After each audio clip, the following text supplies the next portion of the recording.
Good morning and win today, viewers under the sound of my voice. Ever since President Donald Trump said about the jihadist terrorists in Nigeria,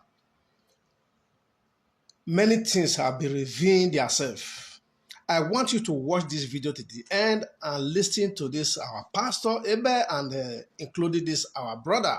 I hear the secret things concerning this jihadist terrorists in Nigeria. We all know government are also involved in it. So that is the reason why they are fighting in order for Donald Trump not to bring the armies to fight these jihadist terrorists. Listen carefully and be blessed. Whether you call it genocide or you don't call it genocide, let me speak as a victim. I am not just a student of research, but I'm speaking as a victim of these gruesome circumstances around the Nigerian people, where innocent lives have been taken away by some people who think they have more right than others in this nation. And some people have reduced it to herders and farmers clash. No, sir, this has been ongoing. I grew up in northern Nigeria. My father was a pastor with the Assemblies of God Church. One morning we just woke up in Assemblies of God Church, Samaru Zaria, somewhere adjacent the north gate of Samaru Zaria. My father was a pastor. All of a sudden we woke up in the morning, no provocation, nothing. And the next thing we were hearing was people were just running all over our house and the church with machetes and all of that. The next thing was they started pouring petrol all over the building, both the church and the house, because our house was attached to the church. And the next thing was flames. Everything was burned right down to ashes. We narrowly escaped, found a place where we could shelter ourselves in the military barracks. Eventually, they brought us back to the lecturers' quarters of ABU Zaria, and we had to camp with a family for weeks and months before we could rebuild and start life all over again. That is long. I'm talking about 1986, 87. What about the Metasine situation? Metasine was a sect of the Islamic religion who went around burning and destroying and killing Christians back in the 80s. This is far before there was anything like farmers and herders clash. Then fast forward. What about in the year 2000, where over 2,000 people were killed in Kaduna? Year 2000. What about the over 300 people that were victims of the Miss World in November 2002? All of them, they were not a part of the Miss World. They were just on their own. Something happened somewhere else and they became victims of it. Lives were killed, houses were destroyed, and whenever they are carrying out this charade, they will be shouting Allahu Akbar, Allahu Akbar, and they will carry their matches and carry whatever they have, and they will move in their numbers. And everybody on their way that is not chanting what they are chanting becomes a victim. I can go on and on. A few years ago, I was preaching in Kaduna for a great man of God, and I only succeeded in preaching Sunday morning service. After the service, the next morning, as we were preparing for the next service on Monday, the next thing I was hearing was the whole city is on fire. Kaduna is on fire. Please stay in the hotel room. Don't come out. They are killing, they are burning churches, they are killing everybody. That is how we were stuck in a hotel. Even in the hotel, we were not sure of ourselves, because they were going from hotel to hotel, room to room, killing people that were not chanting Allahu Akbar.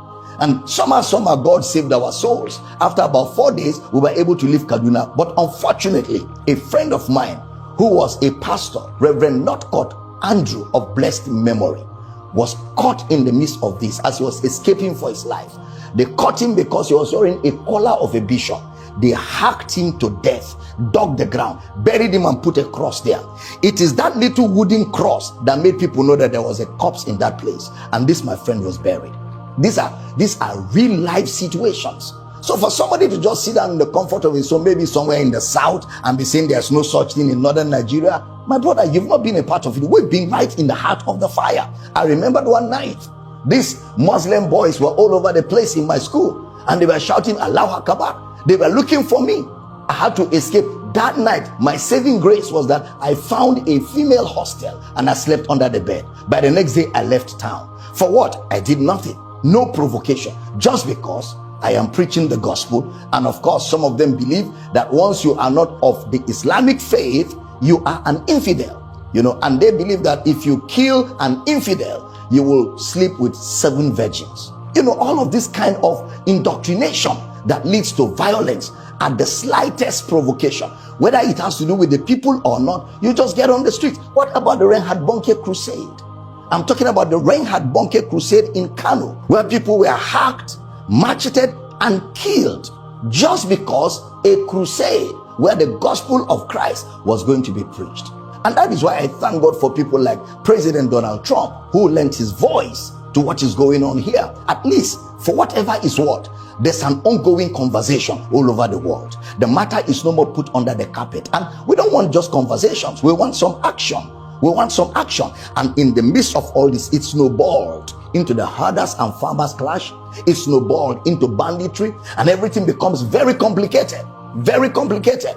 And people are dying by the day. There are people in northern Nigeria, places like Borno State, places like Plateau State, places like Benue State, places like southern Kaduna, where whole villages have been taken over by some of these bandits, by some of these Islamic extremists, by some of these Boko Haram people. They've taken over whole villages, driven the villagers away. And somebody said there is no such thing in Nigeria. Why do we have IDP camps?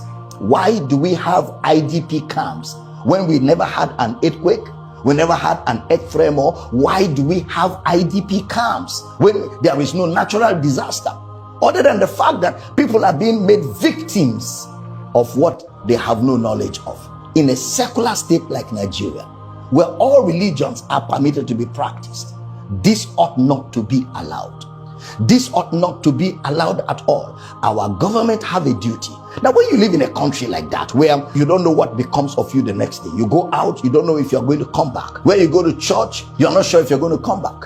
When you live in such a country, it's almost as if there's no government. And because the first responsibility of government is security of lives and properties. That's the first responsibility of government, whether at the federal level, at the state level, or at the local government level. Because the population don't have access to arms. But unfortunately, some of these bandits, some of these terrorists, some of these extremists, they are carrying AK-47s, and you wonder, where did they get them from?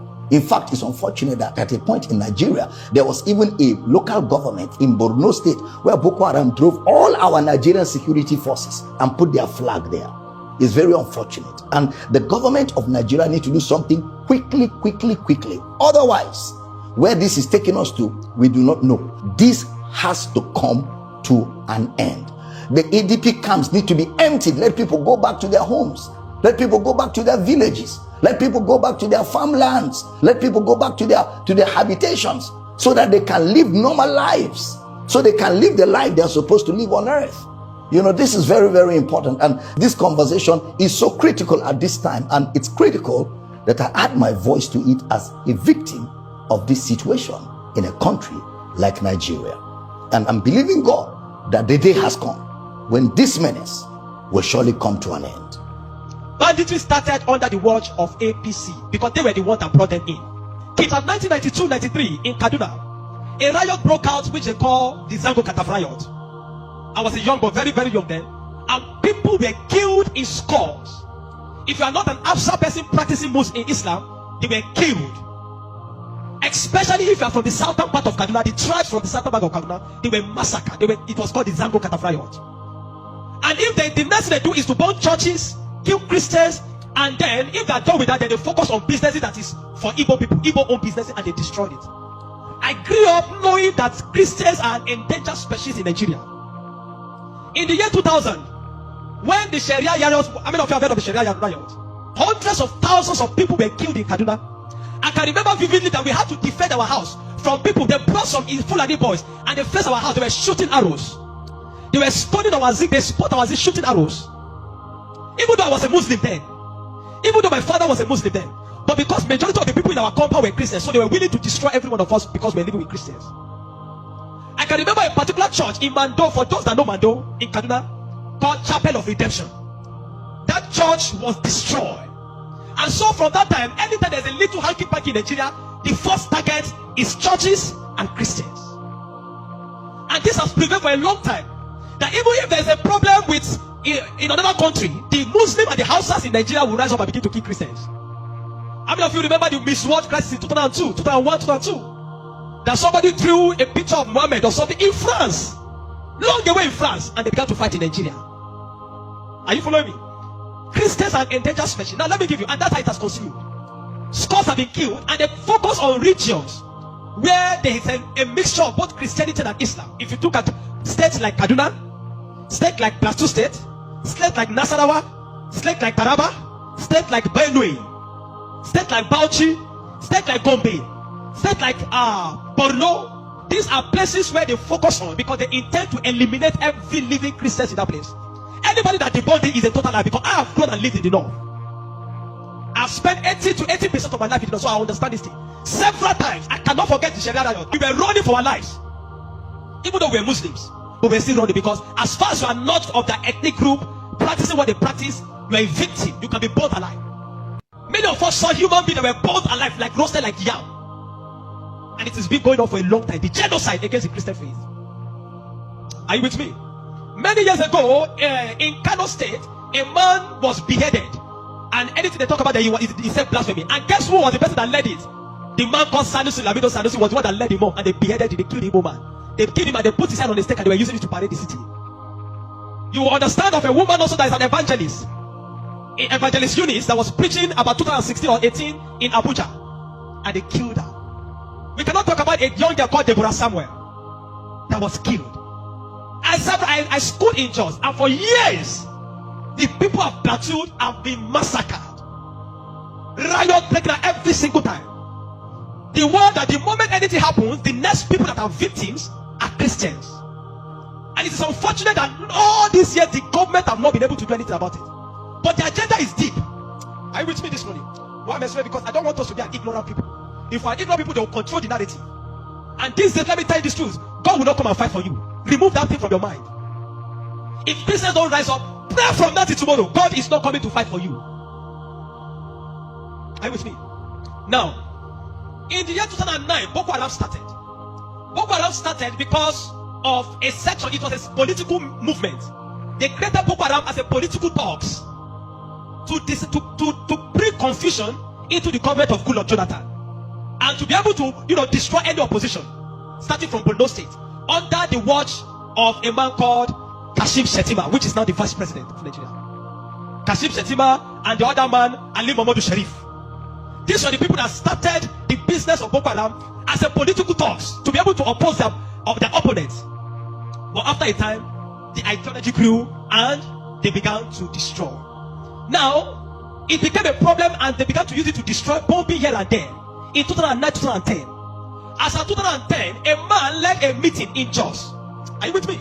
He led a meeting that they were going to annihilate Christians within the locality of Plateau, Borno, Plateau, Bauchi, Kaduna, and Nasarawa.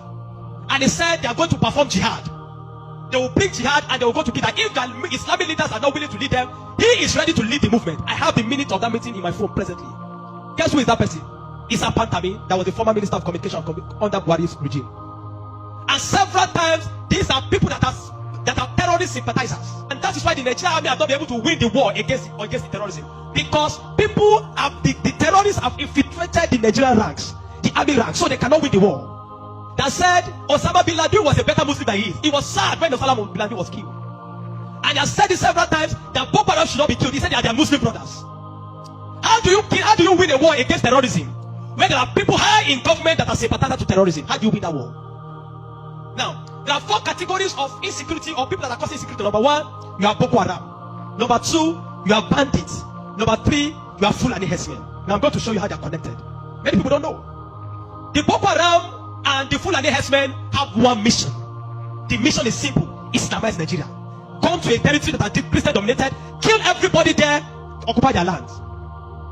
Go to Benue, look for a community, kill them there, occupy their land. That's always me.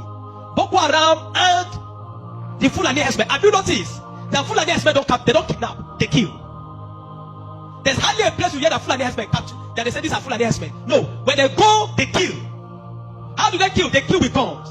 You must now ask yourself, how does a Fulani man get AK-47? Do you know the cost of one AK-47?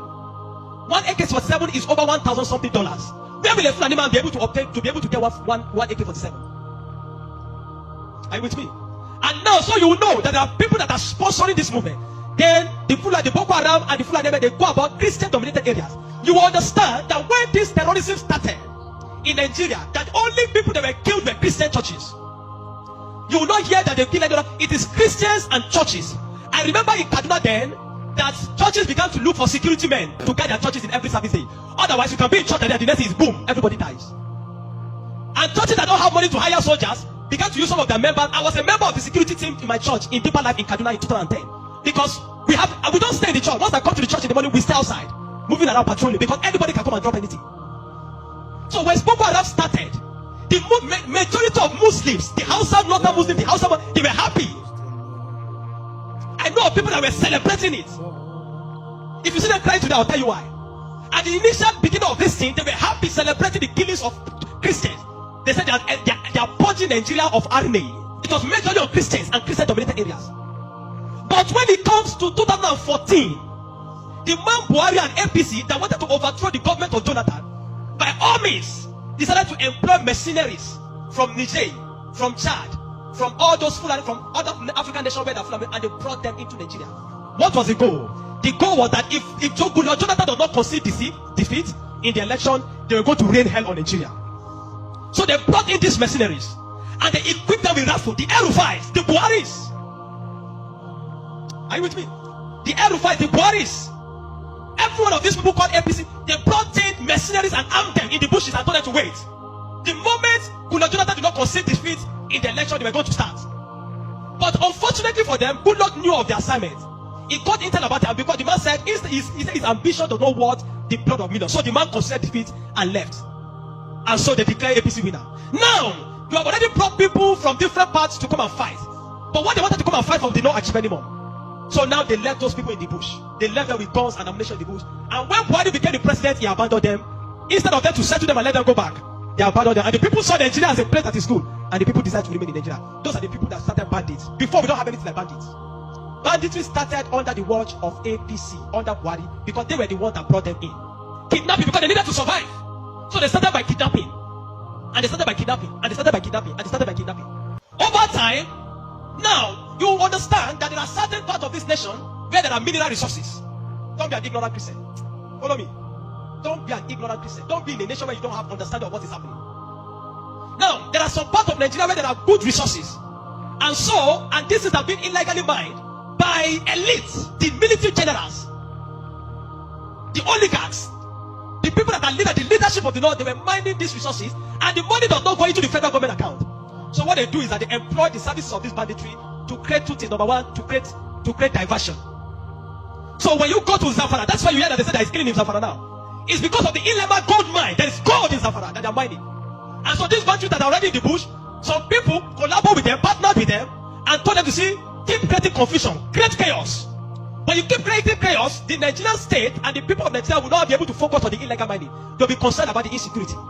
So the insecurity is created as a means of diversion in the north. Are you following me?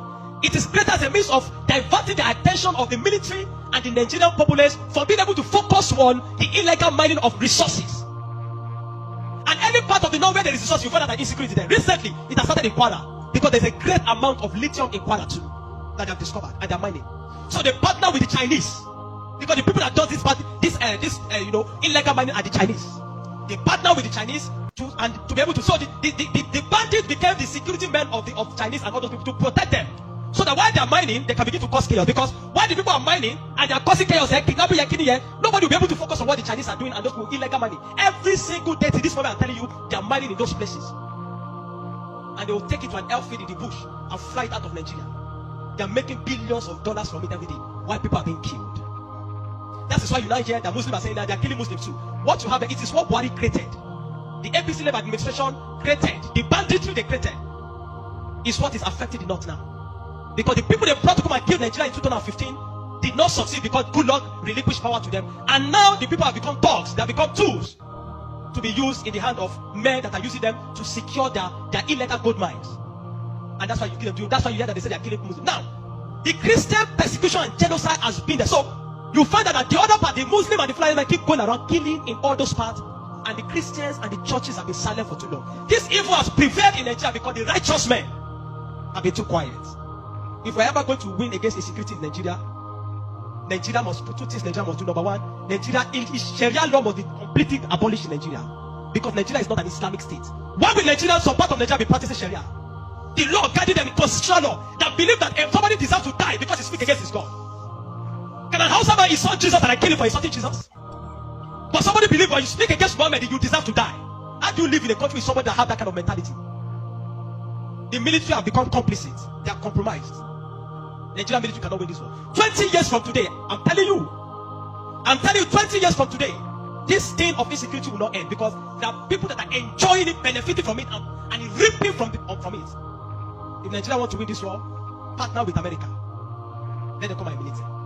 I'm not sure I've seen that in Kano yesterday. Some people were protesting that they don't want America to come, because they believe what they have been told is that if America is coming to kill Muslims, and the man says he wants to come and kill terrorists, but they are protesting. Anybody that is negotiating, people like Ahmed Gumi, Sheikh Gumi should be locked away. A terrorist sympathizer is a terrorist. A man that believes that you are not supposed to kill a terrorist is himself a terrorist. A man that believes that we should go and negotiate. How do you go and negotiate with terrorists? Because you see, terrorists are not just criminals. They are working with the wrong ideology. A man that believes that killing he has nothing to lose. How do you negotiate with a man that believes that killing himself is going to meet their God in heaven to collect 72 virgins? How do you negotiate with such a person? A man like Sheikh Gumi should be locked away. A man like Ali Muhammad Buhari should be arrested. You want to win against terrorism, you must go brutal. No nation win against terrorism by pampering them.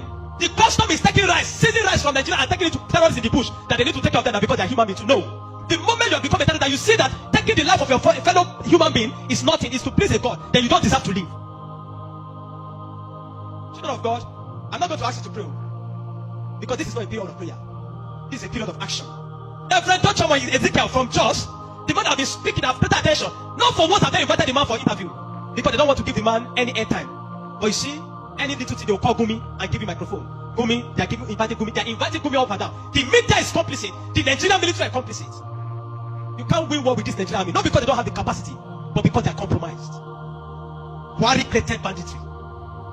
The people like Gumi and the rest of them, they are the people that facilitated the idea of Boko Haram. And today, some of them are your leaders in government. Some of them, most of them are moving free. Not one have been arrested. Kabiru Sokoto that bombed Nyanyan in 2011. When they rearrested him, guess where they caught him? In the house of Shetima in Abuja. What is he doing in the house of Shetima if Shetima doesn't know him? But today, Shetima is your vice president. How do you win a war where terrorists are ruling you? Where terrorist sympathizers are moving around? This is not a period to say we are praying. No! This is a period of wisdom. This is a period of action. Churches in the south have no idea. They sit in their cousin churches with employ them. They don't know what it means to be in the north. They don't know what it means to be running for your life. That every Sunday in the church there in Kaduna, when they say let us pray, everybody is praying with one eye open. Because you don't know God might go up at any time in the church. The Nigerian church must rise up.